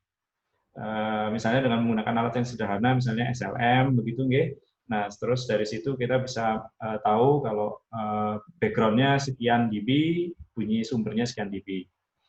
Nah, yang kami bisa sampaikan di sini adalah kasusnya waktu itu menarik, yaitu mendeteksi kebocoran gas, bukan gas, steam. Bocor steam dari pipa yang dari boiler ke unit-unit. Karena kalau tidak salah dari perusahaan waktu itu, steam leak ini besar sehingga kerugiannya juga dihitung dirupiahkan tuh besar per tahunnya. Nah, sehingga mereka berkepentingan untuk melakukan pengukuran mencari tahu sumbernya di mana. Nah, yang kami temukan waktu itu kami bisa menemukan steam leak dari daerah yang panas, jaraknya sekitar 3 sampai 5 meter gitu, Pak. Nah, tentunya ini bergantung pada sensor yang kami pakai waktu itu. Jadi semakin baik sensornya, kami sekali lagi masih hipotesa, masih dugaan begitu. Kalau semakin baik, kami coba bahkan dengan menggunakan shotgun mikrofon waktu itu, Pak. Nah, dari situ kami bisa menaikkan kepekaan tadi itu, walaupun bunyi kalau orang Surabaya itu bilangnya ngeses itu bocornya steam itu tadi, dia jauh lebih rendah desibelnya dibandingkan suara latarnya. Itu masih bisa dari jarak 3-5 meter masih bisa diidentifikasi oleh akustik kamera ini tanpa perlu lebih dekat lagi. Jadi kalau misalnya sensornya lebih baik, dia mungkin bisa lebih jauh lagi. Berarti data pengukurannya bukan data vibrasi ya, Pak? Datanya bukan data vibrasi yang waktu itu. Ya. Terima kasih. Tapi kalau kasus yang di Gresik, yang mana itu tadi di Linda itu data vibrasi. Terima kasih, Pak. Terima kasih, Pak Iwan. Pertanyaan berikutnya, Pak. Ini dari Pak Dasrianto, MP. Terima kasih Pak Dhani atas sharingnya. Ilmunya cuma satu pertanyaan, apakah untuk vibrasi pada industri di tim Bapak pernah mengalami kegagalan atau kendala dalam pengukuran data akurasinya? Dan bagaimana Bapak mengatasi dan mengendalikannya? Terima kasih. Terima kasih, Pak. Jawabannya banyak, Pak. Jawabannya banyak. Beberapa kali yang menonjol mungkin yang justru kami tidak antisipasi dan mungkin ini boleh dibilang kami teledor. Waktu itu platformnya bergetar besar, kemudian kami bawa alatnya dan data kolektornya itu waktu itu pakai laptop. Kami lupa kalau laptop itu ada hard disk-nya, hard disk berputar itu. Jadi langsung hard disk-nya hang gitu karena dia menganggap dia sedang digoncang sehingga pengamannya jalan. Itu kegagalannya sehingga kami harus cari laptop yang pakai SSD tanpa ada hard disk atau bagian yang bergerak. Itu yang paling konyol menurut kami. Kemudian yang paling fatal itu sudah pulang tapi datanya ternyata keliru pengambilannya. Nah, itu harus balik lagi dan seterusnya. Kemudian yang kasus yang paling ini non teknis yang paling berat kami pernah hadapi itu kendala security clearance biasanya, Pak. Itu pernah kami sudah masuk ternyata malah ditegur oleh security karena kami ternyata belum mengantongi surat izin pengukuran di daerah berbahaya. Itu pernah macam-macam, Pak, kalau kegagalan itu. Tapi dari sisi sensor misalnya gagal kami belum pernah, karena kami biasanya selalu periksa ulang, kami kalibrasi ulang sebelum kami berangkatkan ke tempat itu. Kemudian kalau dari sisi data, integrity data juga kami biasanya selalu cek dan recheck di tempat sehingga kami yakin kalau data yang kami terima sudah benar, baru kami pulang. Kurang lebih seperti itu mungkin, Pak, kegagalan yang pernah kami dan kekonyolan yang pernah kami alami selama pengukuran di lapangan.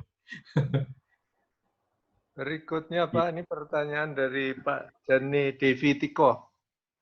Bagaimana trik dalam pengukuran vibrasi jika terdapat vibrasi pengganggu dari luar sistem yang akan diukur? Terima kasih pertanyaannya. Pengganggu ini kami asumsikan adalah misalnya kalau dia vibrasi, maka akan terjadi yang pernah kami alami.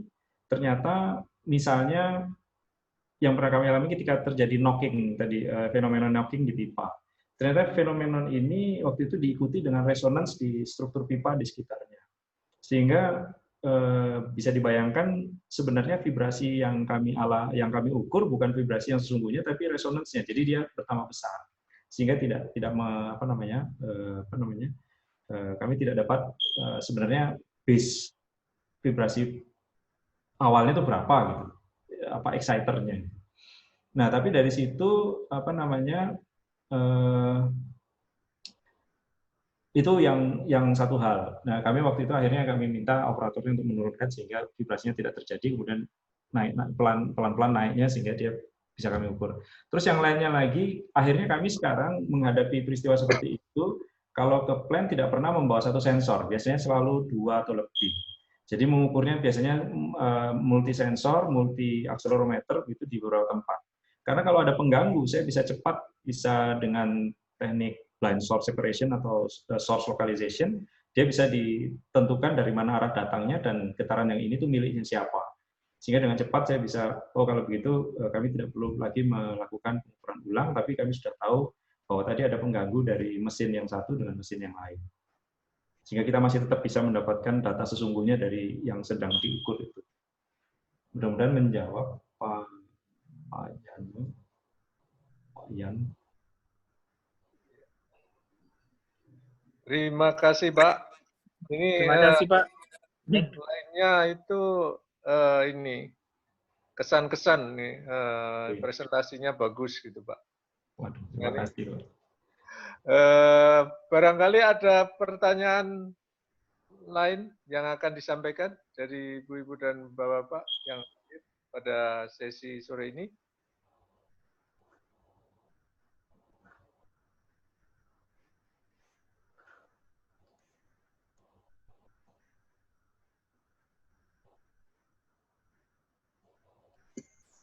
Saya, Pak, kalau boleh. Oh ya, silakan Pak Budi. Makasih Pak Edi. Pak Dani. Siapa? Saya tertarik dengan presentasinya ini. Kalau melihat di awal-awal itu ada analisa Fourier segala macam, saya nggak bisa memahami, Pak. Tapi bagus sekali ya. Saya sebetulnya mengharapkan dari yang muda-muda yang masih kerja di industri ini untuk banyak sharing ya atau bertanya, tapi kelihatannya kok belum ada gitu. Saya tertarik tadi di waktu di pengukuran gas turbin di mana itu ya, gas turbinnya GE, itu Bapak pakai sensor sendiri atau sudah terpasang di sana ya? Karena setahu saya kalau sudah terpasang ya. Saya kira pakai sensor sendiri. Karena setahu saya kalau GE itu sangat fanatik dengan gas turbinnya. Jadi mereka nggak mau diganggu-ganggu. Jadi mereka sudah pasang probe sensornya di bearingnya di banyak tempat. Itu ada di thrust bearing, axial bearing. Kemudian yang diukur itu radial vibration sama axial vibration. Dan itu readingnya dibaca di control room, Pak. Ya. Jadi mestinya kita tidak perlu datang ke lokasi. Memang begitu. Kemudian yang kedua, biasanya ini digeluti oleh orang mesin. Jadi kalau di tempat kerja itu biasanya rotating equipment engineer. Jadi mereka background-nya mesin. Kalau di tempat Bapak apa nggak bentrok sama teknik mesin, Pak? Kalau di itu aja, Pak. Terima kasih, Pak. Terima kasih banyak, Pak Budi. Sependek pengetahuan kami di teman-teman di mesin saat ini ada grup vibrasinya, tapi mereka lebih banyak bermain di ini, Pak, di energi harvesting. Jadi tidak di measurement begitu, atau apa namanya condition monitoring, sehingga kami memilih yang di daerah yang di mesin ITS-nya tidak ada yang bermain di situ, gitu, Pak. Karena sedikit berbeda di pendekatannya ketika bermain di energi harvesting. Oh gitu ya, ya saya kira cocok ya. Nah, tapi memang sebetulnya teknik fisika bisa masuk di situ, Pak. Untuk jadi vibration engineer, memang untuk menetapkan ini kapan dia gas turbin atau kompresor trip itu yang menentukan mereka ya, mereka yang kasih set point-nya. Tapi yang instrumen engineer teknik fisika itu yang di instrumentasinya. Gitu. Ya. Tapi sebetulnya kita bisa juga, Pak. Teknik fisika bisa juga, Pak. Oke, Pak. Selamat, Pak. Sukses, Pak. Terima kasih. Terima kasih banyak, Pak Budi. Dulu aku disiksa kalau masalah kalau problem sudah disiksa. Itu Mas Tajudin masih tahu juga itu. Itu masa lampau itu. Ya sekarang udah pikun, Pak. Ada lagi yang mau ditanyakan? Ini ada message pertanyaan. Oh ini bahannya ini silakan di-download nih dari Pak Dhani, udah disampaikan di chat, di chatting. Pak, saya nanya tapi nyimpang, Pak. Oh ya, silakan. Ini karena ada acoustic emission. Mungkin Pak Dhani nanti yang kemarin-kemarin itu kan banyak proyek, maksudnya yang untuk plan-plan sudah tua itu, apakah sudah petik atau bukan atau belum gitu loh misalnya. Itu katanya pakai acoustic emission juga bisa gitu. Katanya kalau yang sudah petik-petik gitu keluarin akustiknya itu juga. Benar nggak ya? Yang soalnya pernah juga kami itu untuk yang tangki-tangki itu, Pak. Yang udah nyari yang sudah misalnya ada defect apa enggak itu pakai acoustic emission juga. Iya, Pak. Kalau itu kami pernah mengerjakan dua kali, ingat saya. Yang satu adalah untuk 3 kali malah ya. Yang pertama itu adalah defect ball bearing. Waktu itu ada perusahaan saingannya SKF itu minta tolong kepada kami, itu kami pakai acoustic emission. Kemudian yang kedua pipa, itu mencari korosi tapi tidak boleh menyentuh karena memang pipanya tertanam gitu. Jadi kami cari gitu di mana tempatnya terjadi korosi di sepanjang badannya itu. Well yang bearing hasilnya baik, yang pipa tadi itu tidak terlalu baik, Pak. Saya yakin tim TFITB yang di ultrasonic lebih berhasil mungkin dari acoustic emission ini untuk dikorosi di pipa. Kemudian yang ketiga, yang terakhir ini yang baru selesai tapi hasilnya belum berhasil karena memang selesainya di tengah karena batannya tutup gitu, Pak. Nah, karena ada wabah ini, waktu itu idenya adalah bagaimana kalau misalnya struktur itu ada di reaktor, gitu, sulit dijangkau, radiasi dan berbahaya. Bagaimana kalau misalnya kita monitor dia laju korosinya dari material itu. Kemarin baru skala lab, terus tutup, dan hasilnya juga belum baik waktu itu, dan kami masih perlu banyak pengukuran lagi sebenarnya, tapi terkendala. Tapi dari situ saja mudah-mudahan bisa menjawab, Pak, karena yang mungkin Bapak maksudkan mungkin seperti itu kasusnya. Nah, kalau yang itu, yang pernah itu katanya kalau ada metal yang sudah petik gitu, terus dia mengeluarkan acoustic emission yang sendiri. Ya, itu yang kami kerjakan dengan Pak Tan tadi, Pak. Tapi masih dalam skala lab. Jadi material yang dari reaktor sampelnya diambil terus ditarik. Nah, ketika tariknya itu kemudian mencapai titik kalau di orang material itu plastis atau elastis itu, nah dia mulai mengeluarkan suara mikro, kemudian kalau secara didengar ini pakai telinga tidak terdengar, Pak, tapi dengan sensor itu bisa. Bukan karena frekuensinya, tapi karena loudness-nya yang kecil. Itu sudah bisa dideteksi ketika logam itu ditarik yang normal sama yang sudah dipakai sekian tahun. Jadi untuk monitoring kesehatan logamnya sih, Pak. Saya juga tidak begitu mengerti yang ini karena lebih banyak teori materialnya daripada itu bisa banyak proyeknya nanti, Pak. Mudah-mudahan, Pak. Banyak sudah tua-tua. Oke, Pak, makasih. Terima kasih banyak, Pak Tajudin. Ada lagi pertanyaan? Pak Eldi, biasanya ada banyak pertanyaan, Pak Eldi. Ya, mohon maaf, Pak Edi, terima kasih Pak Dhani. Tadi melanjutkan pertanyaan Pak Tajudin tadi, Pak. Kan kalau logam itu kalau dia kena induced vibration frequently misalkan terlalu sering, ya, dikatakan bahwa lifetime-nya kan berkurang, Pak ya. Ya. Itu Pak ya. Ya, betul. Nah, pertanyaan saya kembali kalau pengukuran vibrasi baik itu ke mechanical rotating ataupun untuk piping misalkan yang Bapak lakukan, apakah juga dilakukan simulasi sisa akhir umur dari mechanical rotating equipment itu atau piping itu, Pak? Kalau sisa umur kami belum pernah melihat ya, Pak, tapi kami pernah tahu dari dari operator atau dari petugasnya yang ada di pabrik itu, Pak, bahwa nanti diperkirakan kita bisa memperpanjang usianya sekian tahun atau sekian bulan lagi gitu. Nah, itunya sih ada, cuman saya hitungannya bagaimana dia bisa mendapatkan angka itu saya belum pernah tahu yang itu. Mohon maaf kalau itu saya belum bisa jawab. Terima kasih. Terima kasih Pak Dhani, terima kasih. Masih adakah pertanyaan?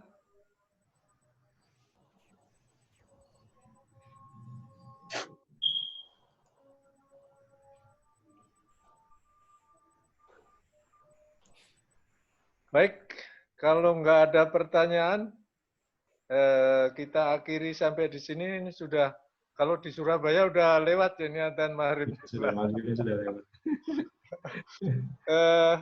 Terima kasih Pak Dhani Arifianto yang sudah memberikan presentasi, berbagi pada kita, sangat luar biasa.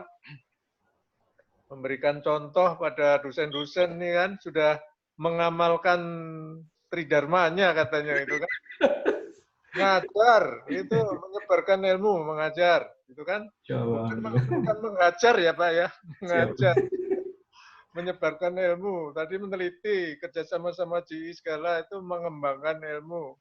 Sekarang jalan-jalan ke industri itu mengamalkan ilmunya, gitu kan ya.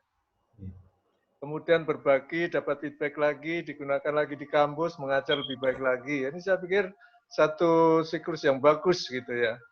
Dan juga kadang-kadang juga diperlukan keberanian kawan-kawan di industri gitu ya untuk menonjolkan karya-karya dari kawan-kawan yang melakukan penelitian seperti Pak Dhani ini. Kalau nggak didorong digunakan kan, wah itu akurasinya masih sangat jauh dari GE, jangan dipakai. Nah ini yang mendiscourage gitu kan. Jadi sebenarnya kita memerlukan kawan-kawan kan yang dari industri banyak gitu ya. Jadi kita harus berpihak gitu kan, ada keberpihakan, memberi peluang, kesempatan pada kawan-kawan inilah anak bangsa ini supaya berlatih lebih banyak lagi, bisa hasil karyanya bisa lebih sempurna gitu kan, lebih bisa dikembangkan lebih banyak lagi. Itu barangkali saya terima kasih kepada ibu-ibu dan bapak-bapak yang sudah bergabung di sini. Nah, ini sebelum ditutup biasanya kita berfoto bersama dulu ini kan ya. Mohon ini videonya diaktifkan. Minta tolong ini Pak Irsyad atau Pak Justin ini.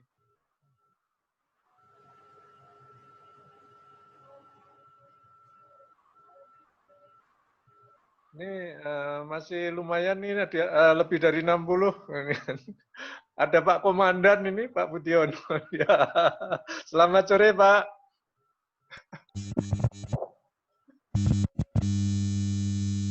Gimana nih, Pak Irsyad? Sudah belum Pak Irsyad atau Pak Justin?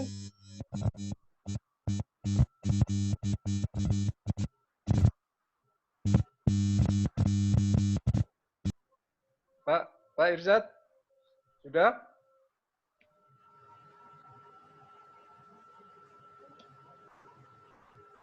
Oh, ini 2 halaman saja ya. Oke.